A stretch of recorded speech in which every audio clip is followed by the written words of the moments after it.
to Al-Shabaab. Liz Jackska joins me. She is a former TSA agent who worked at the Minneapolis-St. Paul International Airport from 2016 to 2021. Liz, thank you for joining me. You're welcome. Thank you, Liz. I applaud you and Alpha News. We appreciate that. I have to say, though, this sounds like something out of a spy movie. People going through security and getting on planes with suitcases filled with millions of dollars in cash. Tell us what you've actually seen as a TSA agent during the time you worked there. Well, I've actually seen a lot of things, but the most shocking is exactly that. I saw suitcases filled with millions of dollars of cash, and the couriers were always Somali men traveling in pairs. And they got through the checkpoint. And it just really absolutely blew my mind the first time you open a suitcase and you see millions of dollars of cash. And typically what would happen is a Leo or a law enforcement officer would come, check their credentials. I don't know what kind of questions they asked them, but their IDs were always documented, and probably their plane tickets as well. So there is a trail of that out there. And I would believe with all the cameras at the airport that if they started there, they could probably find each and every individual that brought money through the checkpoint. Obviously, this seems suspicious, if not alarming, given what seems to be a pattern here. So you're talking about millions of dollars flying out of Minneapolis, and you think it happened about every week or so? Is that right? So it certainly seemed like it happened every week. The suitcases came in, and it was always, the MO was always two Somalian men traveling in pairs. Sometimes they both had suitcases. And so the process was, as a TSA agent, we would pull the bag, and then we'd bring them to a private screening room. And we would open the suitcase and make sure that that's all it was stacks of cash. And a Leo would come and maybe question them, and for sure take a picture of their identification, and I'm assuming their plane ticket. I'm not sure. So there is a trail out there. Between that, I mean, it has to be documented somewhere, and all the cameras in the airport, I would imagine if they'd like to find all this cash, they should start at the airport. As an American, if I try to fly with more than, I don't know, 7,500 cash, I'll be flagged. I'd be flagged. They'd bring me to a back room. And in some instances, they will literally confiscate the money until they're doing an investigation. They would think that I was doing money laundering or drug trafficking. Look, these are stories that are all over the news. They call it repatriation, something like that, where they actually, if you're in a traffic stop and you have too much money on you because you're on your way to buy a car, or you're on your way to do a transaction, they will take your money, and you will literally have to wait and fight in court to get your money back. They do this at airports as well. But yet these men were traveling, and this is documented. It's not just her. We're going to watch another episode from another news article. You're allowed to fly out of the country with suitcase full of American cash. That sounds like money laundering to me. That sounds like bribery. Now, some of the earliest reports of this are all the way back to 2014. So even before Waltz, back during the Obama days, there were reports of people smuggling millions in cash on flights out of our country. And people don't understand that as immigrants, the way it works is we all work together. It's not like, well, there's some Somalis that are involved and some not. That's not how it works. When people come here from another country and there's a shared language and a shared culture, you create your own small version of your country in America. You don't listen to American laws. You don't follow American laws. You follow the laws and the rules of your home, your original home. Just like how they had Chinese police stations that they found in the US that were operating, that were enforcing Chinese laws on Chinese Americans. They were doing they were doing that. They found a police station in San Francisco. They found one in Texas. The same thing goes for the Somali community. They share a shared language. They're not here to become Americans. They're here for work. This money that is being sent back to their country is payment for the people. What they're doing is, if you have enough of one group in your jurisdiction that are your constituents, if their loyalty to you is unwavering, you can literally be the emperor, or you can stay in power indefinitely. In California, we do it with Mexicans and El Salvadorians. In Arizona, they do it with Mexicans, where they allow they focus on a certain country. They bring the people here. The people are indebted to you. They're not like Americans. With Americans, we can decide we don't want to vote for you because the heel on your shoe looks a little too big. And we'll make fun of you on the internet and we'll change our vote. And you're like, wait, what did I do? I was great. We're very finicky with our vote. But when you bring people that are indebted to you from another country, their handlers are going to make sure they all vote the way they're supposed to. See, people don't understand this. These illegals or the people that become naturalized, they're being paid to be here. They don't pay Americans for your vote, because Americans will take your money and vote the other way. But the Somalians won't do it. Latinos won't do it. Arabs won't do it. If you pay them and you give them temporary citizenship or whatever, they're going to do whatever you tell them to do. And there's no auditing. I don't know why people don't understand that. Illegal voting is legal. There are no consequences. There is no audit that's going to change the results of an election if it's caught that it was fraud involved. So it doesn't really matter. It's all basically legal, because there's no enforcement from the party that's going to be in charge, since, well, that's what put them in power.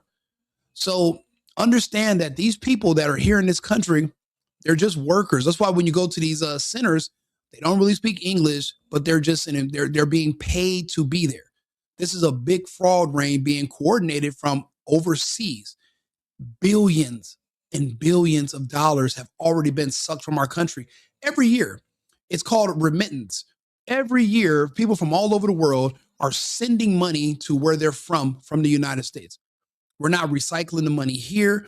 They're making the money here and sending it back where they're from. It's no different with the Somali community. But they are coordinating with the government, the local government, who controls their law enforcement. And if they are given a green light, then anything goes. They're literally allowed to break our IRS tax laws and seizure laws, and they're actually able to get on airplanes with millions of dollars and fly to wherever they want to. It's completely insane, but it's happening because these people are paid to be here. They don't even want to be here. They're paid to be here. You're not paid for anything. You're an American. It's crazy. You ever notice how these other communities don't even speak to us? We don't know any of them. I don't have one Somali friend. Never have. They don't hang out with us. They don't intermingle with us because, well, they're at work. You're at life. They're at work. They're not, it's kind of like they know they're here temporarily, or they're here for a particular mission. They're not here to become an American. They don't want to join you and believe what you believe and follow your traditions. They're here because they're told to be here by somebody who, there's consequences if they break the rules, if they steal, if they go outside the rules. Their law, think about it, they follow Sharia law. They're not following American law. They live in their own little communities, their little enclaves, and they're ciphering billions. And the only thing they have to do in return for that money is vote for the people in charge. Why do you think that mayor is trying to speak Somali and eat their fucking food? It's all because he needs you. He needs that whole community to keep him in power. And if you got that community, if you got one of these communities from a different country that's indebted to you, you can stay in power indefinitely. Like, for example, there's no term limit for governor in the state of Minnesota. So Tim Walz could really be an emperor just because of the Somalians. And if they need to, do their scams and fraud, and all you have to do as a governor is tell law enforcement to turn a blind eye, well, then you can get away with, then that's the exchange. In exchange for their votes and their support, you have law enforcement turn a blind eye. kind of like how the mob used to work back in Chicago in the 30s and 40s under Al Capone. Remember, they would tell people who to vote for, the Teamsters and the unions, and in exchange, law enforcement would turn a blind eye to their activities. There's nothing new under the sun. The same thing is happening with these other immigrant groups all over the country. Because in the 5 years I was there, I believe $1 billion went through the airport.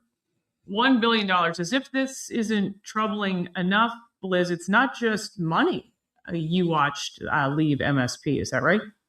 Yes, that is correct. There was another instance, again, a Somali man that had a carry-on luggage filled with brand new passports.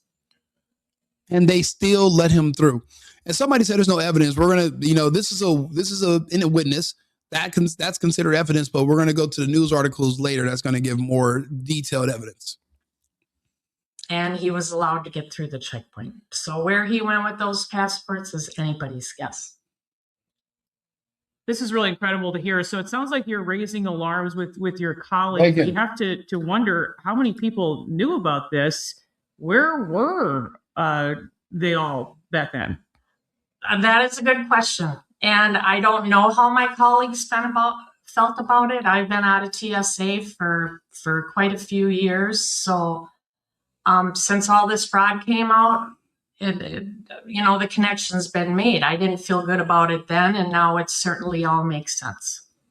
Recently, the City Journal published an article stating that, quote, federal counterterrorism sources confirm that millions of dollars in stolen funds have been sent back to Somalia. And in talking about Al-Shabaab, a terrorist group there, they reported that a confidential source said the largest funder of Al-Shabaab is the Minnesota taxpayer. An official terrorist organization is their largest funder is the Minnesota taxpayer. Let that sink in. Billions in remittance being sent to terrorist organizations in other parts of the world, and there's no government oversight. That's why I always say that we're not a serious country. We were raised by Hollywood convincing us that we have an FBI. We have CIA. We have different organizations, and there's watchdog groups and everything. So then where were they at when all this was happening? Because think about it, the governor of that state is essentially the president of the state. He's over the law enforcement. And if he's in control over the people that are over law enforcement and they're instructed to do certain things like pretend you didn't see something or let certain people through, then in exchange, you stay in power because you're on my team, then you can kind of run that state like you would run a crime family. That's all this is just organized crime. Instead of Italians, these are Somalians. There is no different. There's nothing unique about this. All the same scams and same hustle. Remember when the scam last time was Head Start, where we got a bunch of schools and a bunch of kids, and you find out it's really a front for money laundering, yada, yada. It's all the same. And we're all sitting here shocked at just how massive it is, but also that it took independent journalists like myself or like Nick Shirley to make videos exposing what's happening. I'm watching the Nick Shirley videos and I'm amazed. They have signs with typos in them, and they're claiming that these are centers for education for children, but you can't spell in English properly.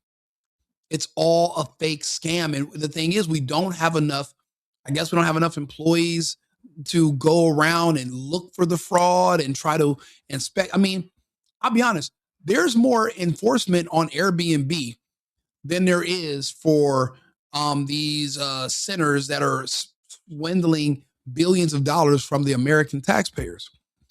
There are people that go around and try to see if they can locate where your Airbnb is by looking at pictures and comparing it to pictures on Google Maps. And they're trying to find the exact location of your apartment so they can send you a fine. If they put a quarter of that much effort into locating who's committing all this fraud with all the fake kids and fake meals, we wouldn't even have this problem. Nick Shirley is a 23-year-old YouTuber who busted out $100 billion in fraud in 4 days. But you mean to tell me none of the law enforcement in Minnesota was competent enough to figure this out? Nobody noticed anything? I just don't believe it. I don't buy it. Judging by what you saw for yourself during the time you were a TSA agent, do you think there's any truth to this? Absolutely. Knowing what I know now, absolutely. There's no question in my mind that that money went to Al-Shabaab. Al-Shabaab. So this is another one. Let's see here. They have a...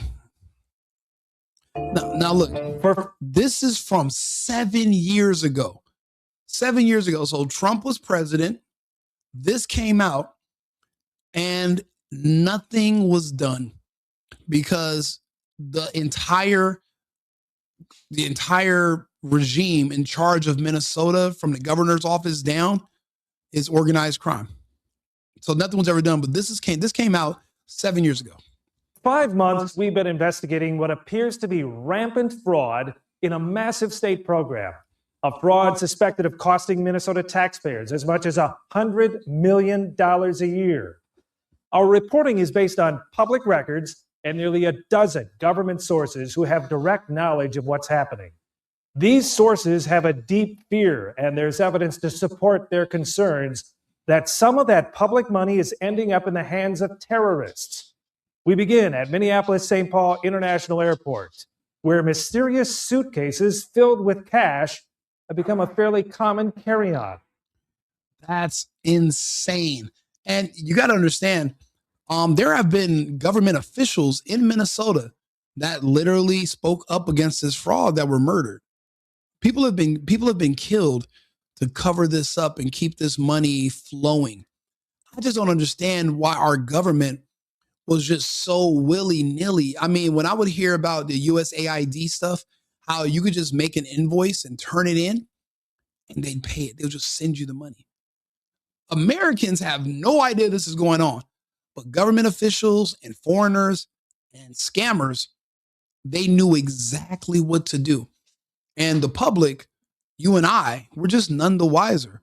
We have no idea this is all going on behind our backs and why these people are just becoming enriched off of scamming us and how they're able to get away with it. Again, this is 7 years ago, and this is all the same jurisdiction. This is everything that Nick Shirley has already exposed. This is everything that's been going on in the news right now. That's all over social media. This is 7 years ago. It was going on back then. It's the morning of March 15th. We're chasing a tip about a man who's leaving the country. Our sources tell us he just took a carry-on bag through security that was packed with $1 million cash. You can do that as long as you fill out one of these government forms. We're told these cloak and dagger-like scenarios now happen almost weekly at MSP International. But the question used to be, where did the money come from? If you're going to travel with that kind of cash, you have to show a bank receipt. You'd have to show your tax records. You'd have to show the source of the money. Cash is not everywhere. $1 million, most banks don't even have $1 million in cash until in the entire branch. A lot of it is digital. So where do you come up with that type of cash? You're definitely dealing with a government agency. You're not just, and these are crisp new bills, like they're just recently minted. This is not this, and again, you would have to show records of exactly where the money came from. Then they would hold on to it. They wouldn't just let you fly with it. This is crazy. Money is usually headed to the Middle East, Dubai, and points beyond. Our sources say last year alone, more than $100 million cash left MSP in carry-on luggage. What we were interested in is where it was going. The national go-to expert on what's behind these mysterious money transfers is Glenn Kearns. He's a former Seattle police detective who spent 15 years on the FBI's Joint Terrorism Task Force until his retirement. It's an outright crime. It's unbelievable. Kearns tracked millions of dollars in cash that was leaving on flights from Seattle. It was coming from hawallas, businesses use to courier money to countries that have no official banking system. Some immigrant communities rely on hawalas to send funds to help impoverished relatives back home. Kearns discovered some of the money was being funneled to a hawala in a region of Somalia that's controlled by the Al-Shabaab terrorist group. So I talked to a couple sources and who had lived in that region, and I said, if money is going to this hawala, do you think it's going to Al-Shabaab? And he said, oh, definitely. That area is controlled by Al-Shabaab, and they control the hawala there. He says when the money arrives, whether it was intended for legitimate purposes or not, Al-Shabaab or other groups demand a cut. As Kearns dug deeper, he found that some of the individuals who were sending out tens of thousands of dollars worth of remittance. You see that? Remittance. Remittance is when okay, for example, when my family came here, my uncle in his career was able to send money back to Cuba. We call that remittance. He wasn't worried about recycling money in the United States into the community, local stores. No, they want to extract it and send it back to where they're from. They don't want to repatriate themselves. They're just pretending that they want to live in the United States and be an American. And because you're very liberal, and you're very gullible, and you're very, I wouldn't even say you're kind-hearted. You're just a virtue signaler. You want people to think you're a good person because you're probably really evil on the inside.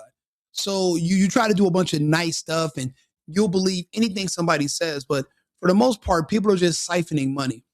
They're taking from here and they're sending to build up somewhere else because eventually they hope to go back to where they're from. They don't really want to be here. They don't like you. They don't like your language. They don't like your religion. They don't like your music. But we allow them to come here and spit on us, steal from us. We allow it because we're not serious. We're too busy having gender wars and other nonsense. We're not even taking care of our own borders or shoring up our own system. It's 2025, about to be 2026 in a few days.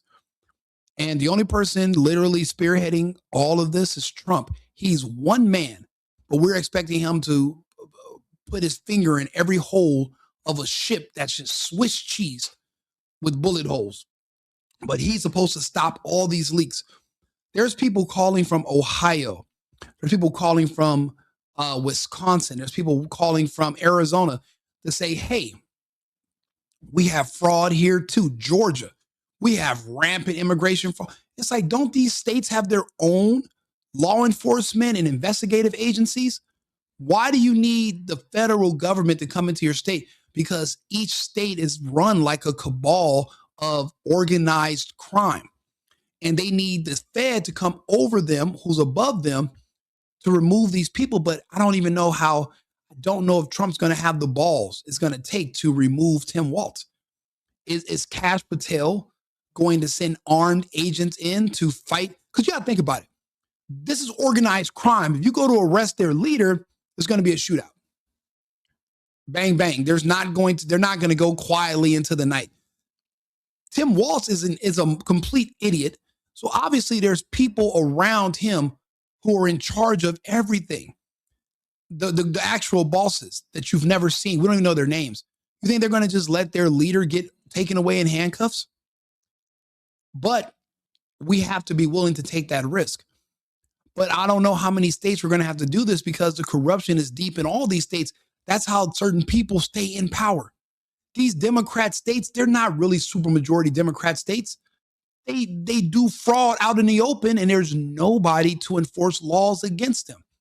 Because like they always say, who's going to police the police? You're going to just send the feds to all 50 states and take them. It's too much micromanaging. That's why so much of this stuff gets allowed to go through. And again, this is 7 years ago and nothing's changed at all. Unbelievable.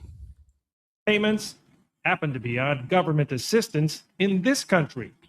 How could they possibly come up with such big bucks to transfer back home? We had sources that told us it's all about it's welfare. Hey, I want to say thank you to everybody that's tuning in, by the way. I'm Rico Limbaugh. This is the Single Boyfriend or Right Wing Rico. It depends on which channel you're watching on. Thank you for tuning in from the Philippines. You guys can always let me know where you're at. I really do appreciate you guys being here. This is important. What happens to the United States happens to the rest of the world. So we all need to be involved. We all need to be watching. And again, this is information that we just did not know. But if we're going to make America great again, it's going to start with enforcing the laws that are already on the books. You can ask this person who's in the Philippines, if I go to the Philippines right now with no identification, they're not going to let me in their country. If I can't pass through customs, or if I try to run through and break in and sneak through customs, I will be arrested, and there will be penalties. If I stay there, if I overstay my visa, I will be arrested. Every other country is allowed to enforce immigration laws, but here in the United States, you're being told that that's racist to do so. It's all manipulation. It's all scam. It's all fraud. Everything is just fake and gay. So keep that in mind. But yes, sir, Rico, love to see it. Hey, how you doing? I appreciate you guys tuning in. I mean, I have a couple other videos, but this is amazing. They're able to just fly out with $1 million in a suitcase, and then they stop and they talk to the officials, and then they're allowed to pass through. Because again, when you got to think about it, Al-Shabaab is not just a terror organization. It's a business too. It's an NGO. So when you're needing more Somalians to be sent to different American states so that they can provide more congressional seats, so that they can provide more illegal votes for a certain politician, you have to pay them. The way you pay them is you fund it with fraudulent scams in the United States. And then the money is laundered. This how they're laundering the money overseas.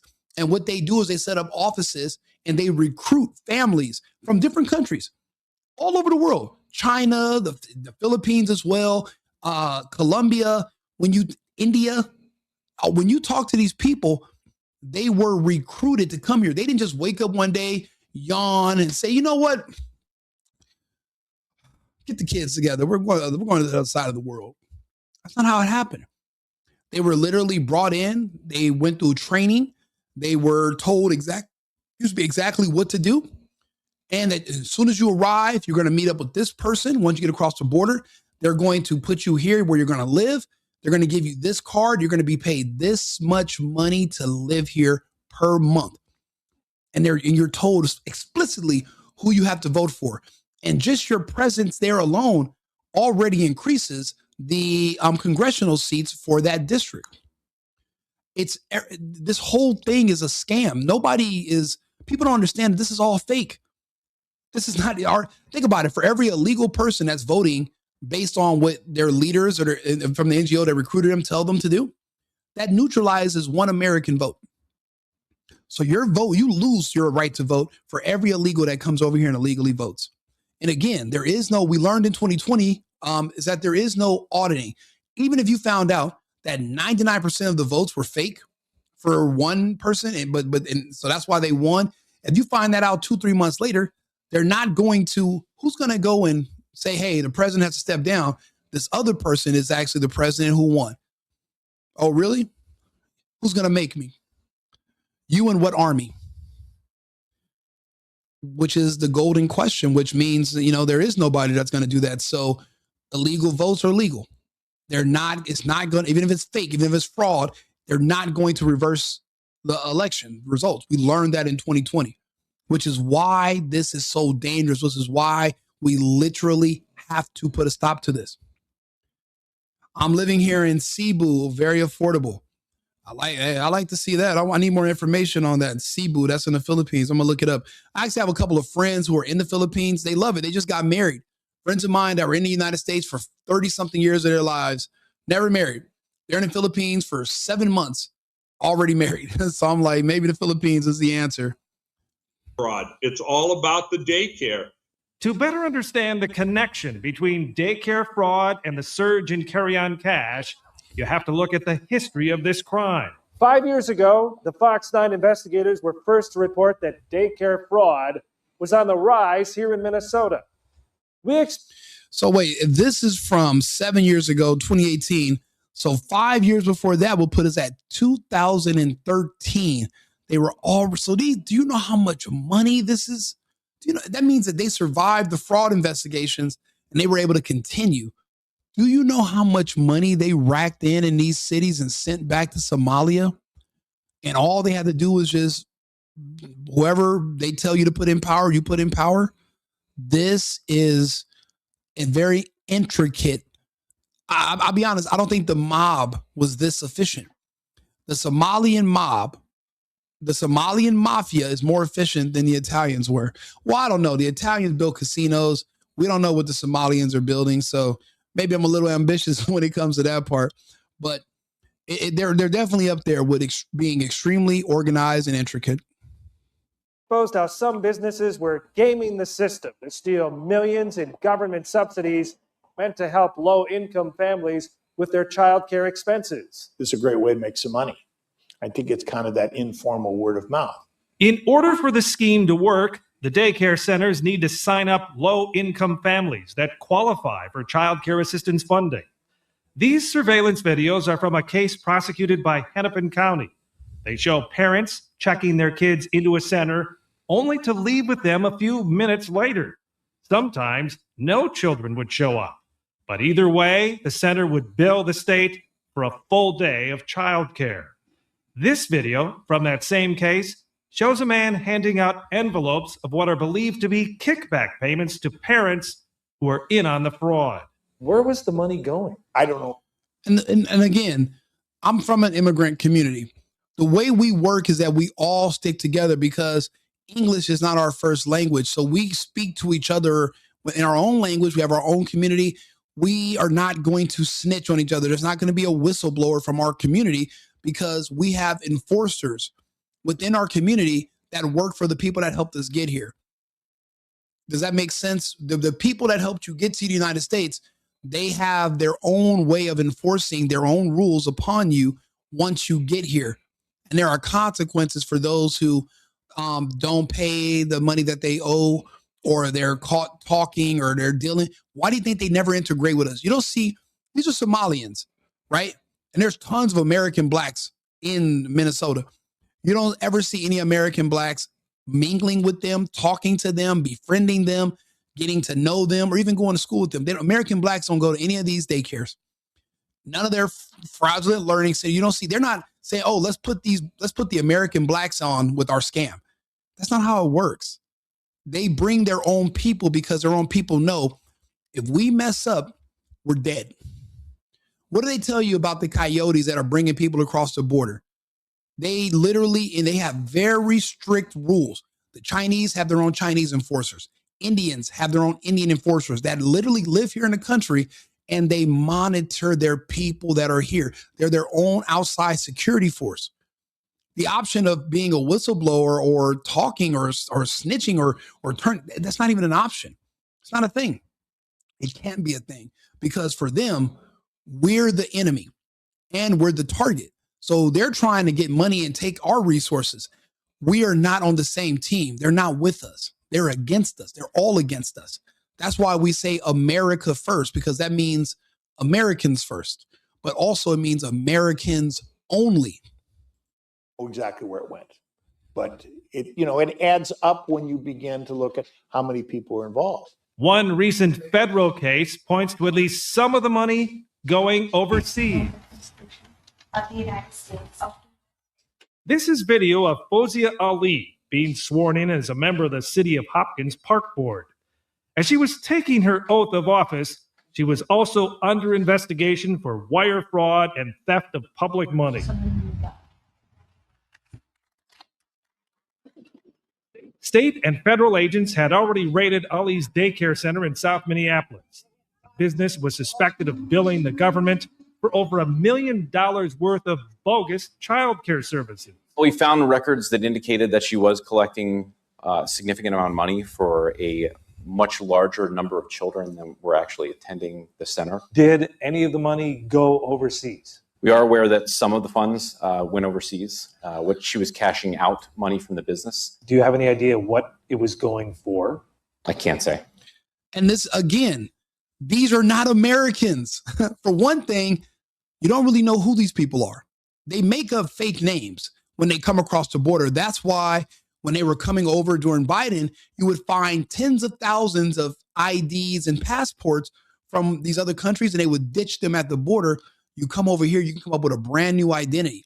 That's another reason why it's really hard to know who to arrest and who to target, because they can just say, no, my name is this. There's no birth certificate. There's no fingerprints on file for these people. You don't know who they are.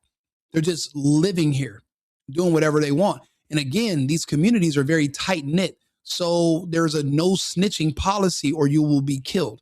They have no problem knocking their own people off. They are in complete control. That's why they all move as a unit. There's no breaks in the rank, and there's no breaks in the ranks. They're not. No one's branching off, or they're doing their own thing. Also, they make it a point for certain people not to even bother learning English. That way, when your interrogator, if you ever get in trouble, you can just, I don't know, I'm just here, and I can't give you any information. I don't speak English. You don't speak my language. And it makes it easier to kind of cover up what's been going on. It's a beautifully ran scam. I mean, this is extremely brilliant, but it's common. And we only have Trump. We need Trump. We need Hegseth. We need more people. We need more task force, and we need task force assigned to each state with complete federal authority over law enforcement. We need to be able to go in. We only have 3 more years of Trump, and then we have these elections. And with all the fraud, you think there's a lot of fraud going on with the money laundering, with these schools and these learning centers. Imagine what's going on with these elections. So we have only a few years to literally secure our entire system. We have to do better. We have to do more, and we have to do it faster. Can't say or don't know. I can't say. Investigators analyzed Ali's cell phone to track her activities. And you're absolutely right. This is the dangers of multiculturalism. Diversity is a weakness. It's not a strength. You don't get stronger by having different types of metal. You need to be consistent and stable. And it shouldn't be the diversity shouldn't even be the goal. Consistency and basically how strong you are should be what matters. The morals of a person, not how they look. Your skin color is superficial. Your character, your personality, that's what counts. Who you are as a person. Are you a patriot? That's what we need to know. And if you're a patriot for another country, if you have dual citizenship, or if you have a dual allegiance, then you should not be in positions of power here. That's why do you think they have no problem literally just scamming the hell out of all of us? They see us as Americans. They all see it. It's not just Israel that call us Goyim. The whole world does. This is a playground where you can just go and just basically money's falling out of thin air. All you got to do is write down some fraudulent nonsense on some pieces of paper and people will give you money. It's more difficult for Americans to do because we actually have, who we are. We have licenses, we have IDs, we have fingerprints on file. We went to school here. You know who we are. We can't just all of a sudden change our name. These immigrants, they can literally change anything about themselves. You have no clue who they are. And then they can just go to an airport in another city and take off. And how does it work? Out of sight, out of mind. You won't even know. And then they can come back and have a completely different name, shave their beard, and call themselves Abdullah something else. And what are you going to do? What are you going to do? Because profiling is racist. So if you say, well, you look like this other guy. Oh, I look like a guy. Again, we're just not a serious country. We're not going to do what it takes to secure what's ours. Taking a 2-month trip from Minnesota to... Everyone in the U.S. did not come from somewhere else. A lot of us were born in the United States, so you're wrong. Absolutely wrong about that. Dubai and then Kenya. By that logic, everybody everywhere in the world came from somewhere else. So you don't have a point. Staying at times in $800 a night hotel rooms. She used an app on her phone to bill the state of Minnesota for childcare services while she was out of the country. Ali pled guilty to the daycare fraud and this March started serving time in a federal prison. She declined our request for an interview. We believe that there's a scope of fraud out there that we need to really get our arms around and ensure that those dollars are going to the kids that really need them. The acting commissioner for the Department of Human Services told us his agency has 10 daycares currently under active investigation for fraud. We've learned dozens more are considered suspicious. Search warrants obtained by the Fox 9 investigators show each one of the suspect centers has received several $1 million in child care assistance funds. According to public records and government sources, most are owned by Somali immigrants. Do you have any evidence to suggest? No, multiculturalism is a bigger problem than fascism. Just because I mean, I've asked 100 different people to define fascism, and they cannot. We can easily define what multiculturalism is, but the way you define fascism is any white man in a uniform is fascist, and fascism is when a white man in a uniform enforces the laws against you. That's what you guys. That's your definition. That's your running 2025, running into 2026 definition of fascism and fascist, which is completely incorrect. So you guys are just creating your own definitions for words that have already been on the books because you don't understand what you're saying. So again, fascism isn't a problem in the United States. We're not a fascist nation. Is the left, are Democrats fascistic because they want to silence you? They don't want you to be able to speak. They want to take away your right to vote or to have a choice. Yes. They don't want you to criticize them or ask questions. Yes, that's fascistic. But that's the active definition. Your definition is anybody who's a white straight male or in a uniform that can arrest you or enforce laws, which is a ridiculous definition, but you guys have all seemed to just agree on them. That's the agreed upon definition amongst your group. The good thing is that inferiority complex doesn't come with physical strength. So you guys don't have what it takes to push your agendas. The best you can do is cry on the internet, which you guys have been proficient with that, but it's not really, that's not going to equate to physical brute force, which is going to be required to go up against us. So yeah, there's that. This looks like organized crime. There's a common pattern in how a lot of these are carried out. But beyond that, not something that I would. It would be great if Trump could be around for who knows, but unfortunately, he's only going to be able to serve until 2028, and hopefully somebody else will come in who will be as close to Trump as possible, because we're going to have to keep the pressure on. We're going to have to secure our country. And honestly, all of this is a direct result of having an open society. That is the dangers of having an open society, is that it's open to anyone, even the worst of the worst, the most evil people with the worst intentions. It's open to them as well. And there's really no way to weed everybody out. You know, there's a reason why China doesn't allow immigrants. And there's a reason Russia doesn't just let everybody in. There's a reason, or other countries have very strict immigration rules. Even poor countries have strict immigration rules that must be followed, or you can't have entry. Canada is going to be one of our states eventually. Extremely poor country. We subsidize their entire economy. Their entire economy is an illusion, and behind the illusion, the wizard is the American president and the American people. We subsidize everything about them, and they have stricter rules on who can come into their country than we can, even though we're the one that's more valuable. So, I mean, we have to shore things up, because right now we're wide open for the taking, which is obvious because look at everything that's being taken from us. Directly categorized as organized crime. Sources in the Somali community tell us it's an open secret that starting a daycare center is a license to make money. The fraud is so widespread, they say, that people buy shares of daycare businesses to get a cut of the huge public subsidies that are pouring in.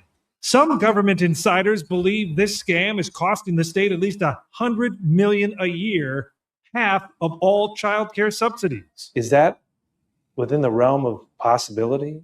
I don't think half sounds credible. I certainly think that some of the schemes that we're seeing, and certainly the ones that we've brought forward already for prosecution, involve millions of dollars. I mean, this is not a small scale that we're looking at. You know, it's crazy. I volunteer and I do animal rescue, right? And I have a system in place where if I pay fosters in other states, that will foster dogs until we can find homes for them so they're not put to sleep in the shelter, which is my whole program with Shelter Babies Inc. Even I have what we call a regional manager. You know what my regional manager does? Every week, they will stop by whatever property. I can send a volunteer or I would have a manager in that area, and they would go by. And not only do we get pictures of the dogs every day and we'll get video, but someone goes in person and checks on them because guess what? I'm paying you per day for the dog to stay there. And a lot of people, if you're depending on especially if you're living in a flyover state, people's rents are, $700, $800. If I'm paying you $100 in a month, then this dog is more so your roommate. If I'm paying you $100 or $200, the dog's a roommate.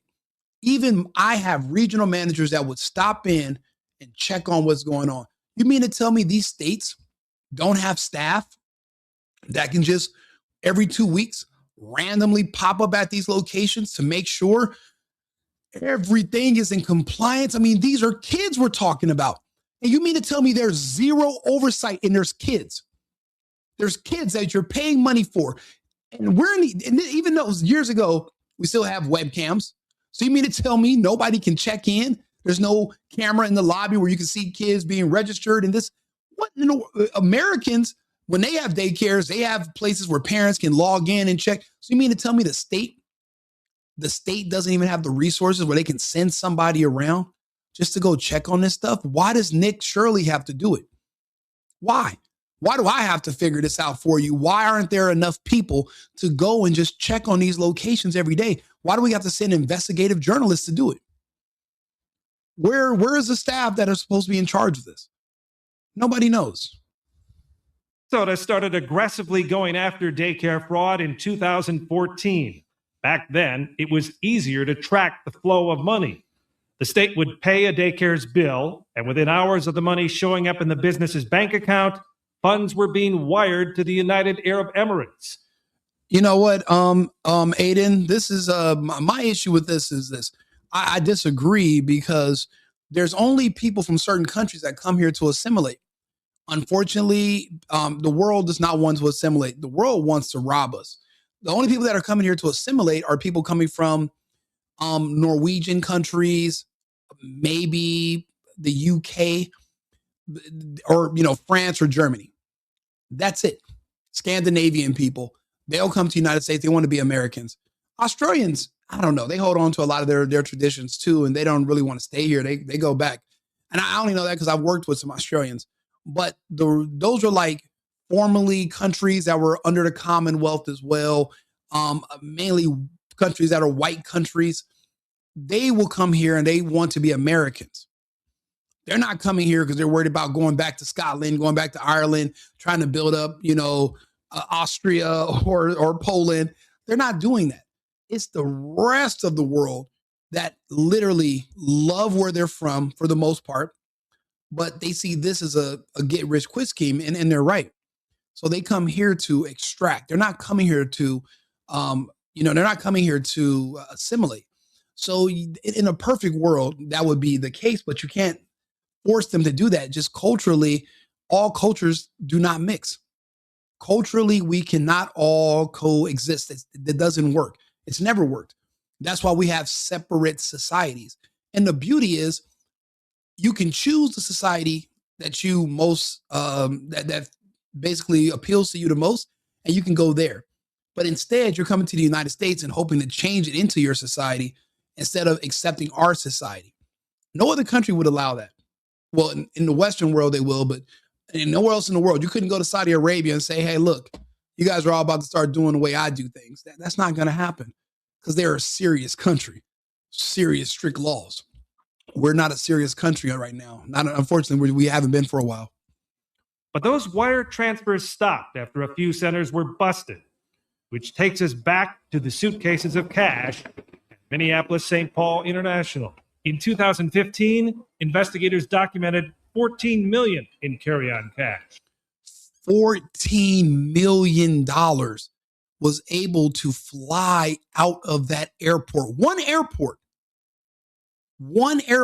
14 million people were given the green light to fly to other country other countries with millions of dollars in their carry-on. But Americans do not have that option. And it seems like they're not even auditing these people. Like if you get caught with too much, if you get caught with more than 10,000 cash, you're going to get an audit here in the United States. But they are able to fly with millions because the government that is in charge of the state is in charge of their law enforcement and they make the rules. This is just it's just a complete spit in the face, total spit in the face. And we're just not a serious country. Do me a favor. Also, if you're watching this video, I appreciate you guys being here. I'm a new channel. I'm fairly new to this, but I do 4 or 5 episodes a day, sometimes more. So please, if you don't mind supporting the channel, follow me on YouTube, follow me on, Instagram. I'm all over. I'm on 8 platforms right now. So I'm trying to respond to all the comments that I can. And I do appreciate all your feedback. I mean, I'm glad that we're together worldwide. We're having these conversations because they're important.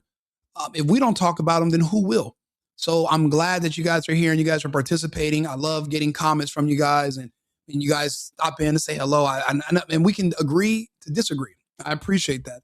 But thank you all for being here. Like the channel. And every time you like it, apparently it pushes me into the algorithm so that more people will see it, that I'm going live or that I'm doing videos. So I do appreciate the support. I've over 3,000 people now that have subscribed. Mainly, I started doing this. I really started going heavy since Charlie Kirk passed. I came to Arizona. I was hoping to meet him. And then his assassination happened before I could make my way to TP USA headquarters, which is about 15 minutes away from me. But now, after everything came out about TP USA, I would never go back to that place. That place is a synagogue of Satan. Apparently, because all the scandals and all the lies, and so I'm not doing that. So I'm independent. I'm doing my own. I do my own videos. I make my own episodes. It's all just homegrown stuff. No big staff or anything. So even the donations, I saw people left super chats and they left me. They sent cash apps. I wanted to say I appreciate that. Someone sent $20. I greatly appreciate it. Daniel Reiser, thank you so much for the cash app. It's $ the single BF, like the single boyfriend, the single BF.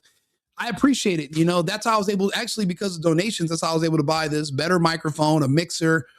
And I do appreciate you guys all, tuning in and watching my videos over the days. It means a lot. Watching my shorts, because, obviously I do thousands of videos and I do a lot of shorts. And I appreciate you guys tuning in because especially if you're living here in the United States and we're all living here together, I'm making videos for us. This is an America First channel. I'm from Los Angeles. We've lost everything. LA is gone. You don't know that if you don't live in California, but I do. LA is gone. We lost Los Angeles. We lost Portland. We lost Seattle. These places are gone now. I'm trying to help us, I'm trying to guide us so we can take them back one day. I'm here to talk to you on how to stay alive and how we can eventually bring our country, keep our country together. I grew up in the 90s, in the 2000s. I want my children to have a semblance of the privilege of growing up in the United States that I remember, that I grew up in. This new place that we have here, this is a dangerous place for kids. So we have to have these conversations. And we have to try to do what we can to make America great again as individuals. Trump is not the end all, the be all to the MAGA movement. Neither is Ben Shapiro. They're Israel first. We're MAGA, America first. They're not going to just hijack our movement and take our acronym. They can just go they can be MEGA, make Israel great again. But we're going to be focused here on the United States. It's America first and Americans first. But it's America only, Americans only. Not Hispanics that are coming here from other countries, not Somalians, not people from all over the world. Americans only. Only Americans. By 2016, it had mushroomed to 84 million, and then last year, 100 million. A trend all too familiar to former terrorism investigator Glenn Kern.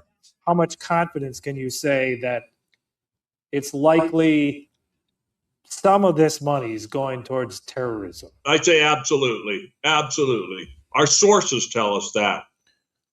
Good sources from the community, leaders. My personal feeling is we need a nationwide task force to clamp down on this kind of fraud. Well, the thing is this, I don't know. I don't know what kind of terrorism they're doing in Somalia. I don't know if they're terrorizing other African nations or what, but I just know lately they've been making a lot of threats against law enforcement and investigative journalists in Minneapolis. And we did lose an American, I believe she's a senator, that voted against her own party, and she was killed in Minneapolis. So, was that one of the things that the money's going towards? Terrorism against people like her. I don't know. We don't know the extent of it. So also there's so this was 7 years ago. There was another video of a diplomat's office in Minneapolis. They raided this office. Take a look. We are here on West Junior. The DPS is blocking this entrance right now. There is a lot of FBI activity. We see people in their FBI jackets walking in and out of the home. I'm just going to step aside here. At an illegal immigrant processing center in Brockville, Illinois. On Fridays, this gets hot. Let's go straight to Garrett Tinney on the ground.